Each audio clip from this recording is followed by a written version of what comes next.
إن الحمد لله الذي نحمده ونستعينه ونستغفره ونؤمن به ونتوكل عليه ونعوذ بالله من شرور أنفسنا ومن سيئات أعمالنا من يهده الله فلا مضل له ومن يضلله فلا هادي له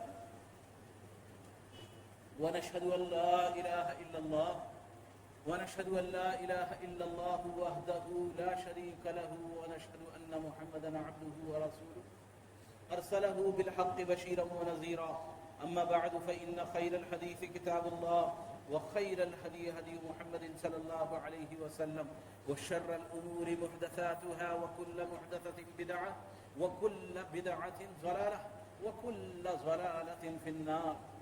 قال الله سبحانه وتعالى في القرآن المجيد والفرقان الحميد: أعوذ بالله العظيم وبوجهه الكريم وسلطانه القديم من الشيطان الرجيم من همزه ونفخه ونفثه.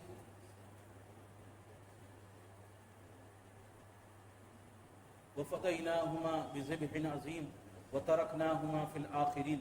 وقال سبحانه وتعالى: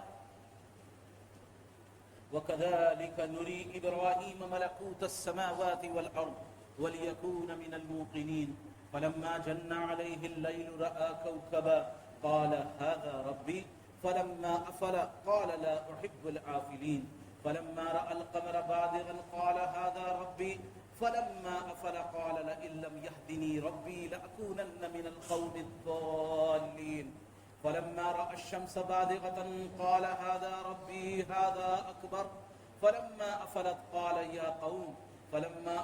قال يا قوم إني بريء مما تشركون إني وجهت وجهي للذي فطر السماوات والأرض حنيفا وما أنا من المشركين.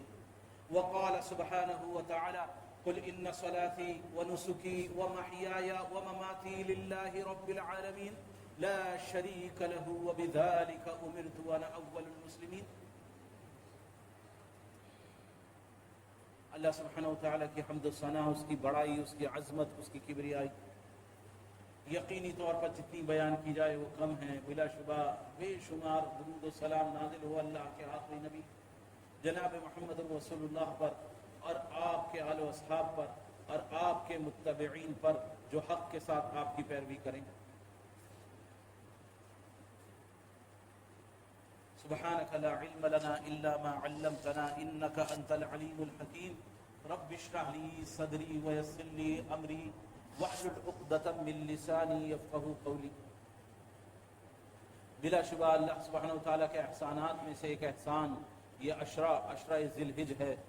بلا شبہ اس نے اپنے بندوں کی مغفرت کے ذرائع ایسے کہ ان پر رحمتیں نچھاور کر دے، ان کے لیے نیکیوں کو حاصل کرنے کے راستے وہ کھول دیے ہیں. اور ایسے بار بار ایسے موقع اللہ سبحانہ وتعالیٰ عطا فرماتا ہے جس کے ذریعے اس کے بندے پاک و صاف ہو کر، گناہوں سے بالکل پاک و صاف ہو کر اس کی بارگاہ میں کل قیامت والے دن تشریف لائیں کہ ان کی عزت و اکرام میں ان کا بڑھاوا بڑھ جائیں وہ. اور انہی میں سے اللہ سبحانہ وتعالیٰ نے یہ عشرہ ذی الحج اور یہ قربانی، یہ سب چیزیں اللہ سبحانہ وتعالیٰ نے رکھی ہیں.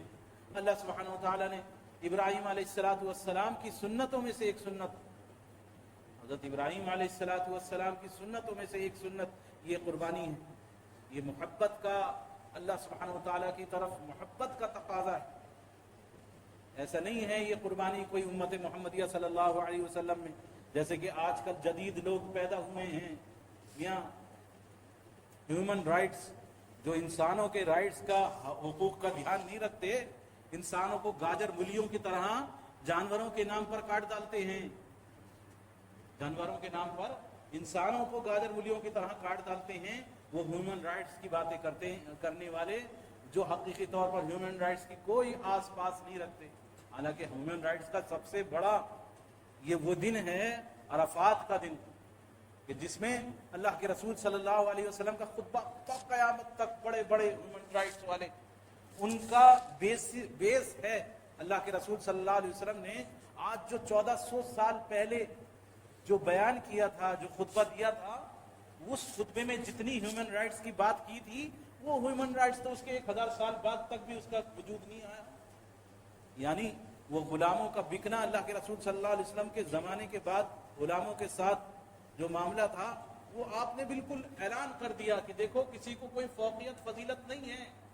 اپنے آخری خطبے میں جو آخری خطبہ خطبۃ الوداع آپ کا جو آخری آپ نے ایک ہی حج کیا, اس حج کے اندر صحابہ کو جمع کر کے جو خطبہ دیا اس کے اندر اعلان کیا کہ دیکھو کسی کو کسی پر کوئی فوقیت فضیلت نہیں ہے, یہ اچھا ہے, یہ اونچا ہے, یہ نیچا ہے, ایسا کوئی نظام نہیں ہے. اس کی ذات اونچی ہے, ذات کی بنیاد پر کوئی بڑا ہے نہیں, کوئی رنگ کی بنیاد پر بڑا ہے, یہ کالا اور گولے کی بنیاد پر کہ یہ کالا ہے میاں یہ حبشی ہیں اور ہم گورے ہیں. آج جائیے آپ امریکہ کے اندر آج تک جھگڑے ہیں اسی چیز کو لے کر. وہ کہتے ہیں یہ کالوں کو ہم کیسے اپنے ساتھ بٹھا لیں, اپنے ساتھ کیسے کھلا لیں. آج بھی وہاں پہ جو کالے ان کو انڈینز کہا جاتا ہے, بعض جگہ اس آج سے 50 سال پہلے تک کئی جگہ بورڈ لگا کے رکھتے تھے اپنے, وہ جو ان کے ریسٹورینٹس ہوتے تھے اس کے باہر بورڈ لگا ہوتا تھا dogs and Indians are not invited. کتے اور کالے یہاں پر نہیں آئے. تو جو سبق اللہ کے رسول صلی اللہ علیہ وسلم نے ہیومن رائٹس کا دیا, آپ نے اعلان کر دیا کسی کو کوئی فوقیت فضیلت نہیں ہے. فضیلت کس پر ہے؟ تقوی کی بنیاد پر. کون اللہ سے ڈرنے والا زیادہ ہے, کس کے اندر اللہ کا خوف زیادہ ہے, بس اس کی عزت ہے. اس کی عزت ہے جو کتنا ہی دیندار بھلا ہی کالا حبشی ہے, نیچی ذات کا ہے, اس کو تم نیچی ذات کا سمجھتے ہو کہ بھائی یہ نیچی برادری والا ہے, نیچی ذات والا ہے, نیچے کام کرنے والا ہے, محنت مزدوری کرنے والا ہے. اور کوئی نچلا جس کو تم کام کہو وہ کام وہ کرنے والا ہے, محنت مزدوری اس طرح کی کرنے والا ہے, لیکن وہ تقوی کی بنیاد پر بڑا ہوا ہے تو اس کا مقام مرتبہ سب سے آگے ہے. تو ہیومن رائٹس کا سبق تو اللہ کے رسول صلی اللہ علیہ وسلم نے دیا اور وہ بیس ہے سارے ہیومن رائٹس والوں کے لیے. لیکن وہ ہیومن رائٹس کے تو صرف ایک جھنڈا ہے, ایک نام ہے. ورنہ اینیمل رائٹس کی بات کرتے ہیں, کہتے ہیں جانوروں کے حقوق ہیں, آپ جانوروں پر ظلم کرنے والے ہیں. اللہ تبارک تعالیٰ قرآن پاک میں فرما رہا ہے کہ جتنی بھی قومیں ہوئی ہیں, جتنی بھی قومیں گزری ہیں, سب کے اندر قربانی جو ہے وہ کہیں نہ کہیں کسی شکل میں رہی. حضرت آدم علیہ السلام کے زمانے سے قربانی کا وجود تھا. قربانی ہے کیا حقیقی طور پر؟ قربانی چھری چلا دینے کا, بکرے کے ذبح کر دینے کا نام نہیں ہے. قربانی حقیقی طور پر قربانی کے لفظی معنی ہیں کچھ بھی دے کر اللہ سبحانہ وتعالیٰ کو راضی کرنا. یہ لفظی معنی جو بھی عطیہ آپ دے سکتے ہیں, جو کچھ بھی اللہ کی راہ میں نکال سکتے ہیں, اللہ کے لیے خرچ کر سکتے ہیں, اس کے ذریعے اللہ کو راضی کرنا. اور شرعی معنی کے اعتبار سے اس کے اندر جانور کا ذبح کرنا ہے. شرعی معنی کے اعتبار سے اس کا جانور کا ذبح کرنا ہے. اور حضرت آدم علیہ السلام کے دو بیٹوں حابیل اور قابیل کے قصے کے اندر اللہ سبحانہ وتعالیٰ نے ذکر فرمایا کہ قربانی دینے والوں میں وہ دونوں تھے. وَاتْلُ عَلَيْهِمْ نَبَأَ ابْنَيْ آدَمَ بِالْحَقِّ, آدم کے دو بیٹوں کا آپ واقعہ حق بالکل سچ بات جو ہے ان کی وہ آپ سنا دیجئے, ان کے سامنے ذکر کر دیجئے. اللہ تعالیٰ فرما رہا ہے یہ چھٹے سپارے کے بالکل نصف پر, یعنی چھٹے سپارے کے آدھے پر اللہ تعالیٰ فرما رہا ہے کیا کہ آپ آدم علیہ السلام کے دو بیٹوں کا واقعہ ذکر کر دیجئے. اذ قربا قربانا فتقبل من احدهما ولم يتقبل من الاخر, جب ان کے دو بیٹوں نے قربانی دی, ان کے دو بیٹوں نے قربانی دی اور ایک کی قربانی اللہ نے قبول کی اور ایک کی قربانی رد کر دی. یہ امت محمدیہ پر احسان ہے کہ یہ قربانی کا گوشت کھا سکتے ہیں, ورنہ آدم علیہ السلام کی اس اولاد کے زمانے میں ان کے زمانے میں قربانی نذرانہ جو اللہ کی طرف دیا جاتا تھا اس کا طریقہ کار یہ تھا کہ وہ دیا جاتا تھا, وہ گھر رکھ دیا جاتا تھا گھر کے باہر, آسمان سے آگ آتی تھی اور اس کو کھا جاتی تھی. اگر کوئی بکرا دینا چاہتا ہے, دمبا دینا چاہتا ہے یا کوئی اور جانور اللہ کی راہ میں قربان کرنا تو اس کو باہر باندھ دیتے تھے, آسمان سے آگ آتی تھی, اس کو کھا جاتی تھی. ان لوگوں نے تو کچھ جو ایک نے دونوں نے الگ الگ اپنے اعتبار سے، ایک نے گھٹیا چیز سستی سی کچھ جسے کہا جائے اس وقت بے قیمتی چیز، وہ چیز دی. اس کے دل میں تقوی اللہ کا خوف نہیں تھا، اس کا دل پاک صاف نہیں تھا. دوسرے کا بھی دل پاک صاف تھا، اس کی نیت صاف تھی. اللہ سبحانہ و تعالیٰ نے اسی وقت دکھا دیا کہ دوسرے کی قربانی ایک کی قربانی کو آنکھ کھا گئی اور ایک کی قربانی رد ہو گئی. تو یہ اسی زمانے سے یہ قربانی اللہ کے لیے نذرانہ دینے کا رواج ہر امت میں. وَلِكُلٍّ جَعَلْنَا أُمَّةً مَنْسَكًا لِيَذْكُرُوا اسْمَ اللَّهِ. جتنی بھی امتیں گزری ہیں، جتنی بھی قومیں گزری ہیں، ہر ایک کی قربانی کی شکل تھی. اور پھر حضرت ابراہیم علیہ السلام آپ کے لیے قربانیاں کس اعتبار کی؟ اللہ کے دوست، اللہ کے حبیب، اللہ کے محبوب. جب ان سے کہا گیا کہ دیکھو اپنی جان کی قربانی دو، تو آگ میں کودنے کو تیار. اللہ نے آگ کو براہ راست حکم دیا کہ نہیں، ٹھنڈی ہو جا. قلنا یا نار کونی بردا وسلاما علی ابراہیم. ملک، پیسہ، وطن، سب کچھ گھر بار چھوڑنے کا حکم دیا تو اپنا گھر بار چھوڑ دیا اللہ کی خاطر. بیوی بچوں کی محبت، بہت دعاؤں کے بعد اولاد حضرت اسماعیل پیدا ہوئی. بیوی ہے، بچے ہیں، حکم ہوا ان کو بیابان میں چھوڑ دو، جنگل بیابان میں چھوڑ کر آ جاؤ. جگہ کی نشاندہی کر دی. خانہ کعبہ موجود نہیں تھا، جنگل تھا بالکل. اس کی جڑیں تھیں، نظر نہیں آتی تھی. حضرت آدم علیہ السلام کے وقت سے طوفان نوح کے بعد یہ جڑیں تھیں لیکن نظر نہیں آتی تھی، پتہ نہیں چلتی تھی. ہم دیکھیں حضرت کعبے کے قصے کے اندر تو ہمیں پتہ چلتا ہے کہ ہاں جب وہ بالکل ہرے پتھر تک پہنچے ہیں، جب دوبارہ تعمیر کرنے کے لیے اللہ کے رسول صلی اللہ علیہ وسلم کے زمانے میں، تو جس وقت انہوں نے اس کی جڑ پر جو حملہ کیا ہے تو پورا مکہ ہل گیا. سبز رنگ کے پتھروں تک وہ پہنچے کہ اس کو بھی نکال لیں تو نہیں نکال پائے. جیسے ہی اس کے اوپر کدال چلائی فوراً سارے کے سارے مکے کے اندر زلزلہ آ گیا کہ نہیں یہ بس اس کو ہاتھ نہ لگاؤ. پھر اسی کے اوپر سے انہیں سبز پتھروں کے اوپر سے تعمیر ہوئی. اس جڑ کو، جو نیو اس کی نیچے ڈلی ہوئی ہے، اس کو نہیں چھیڑا گیا، پہلے سے نیو موجود تھی. تو وہاں چھوڑنے کا حکم دے دیا تو پیچھے پلٹ کے نہیں دیکھا.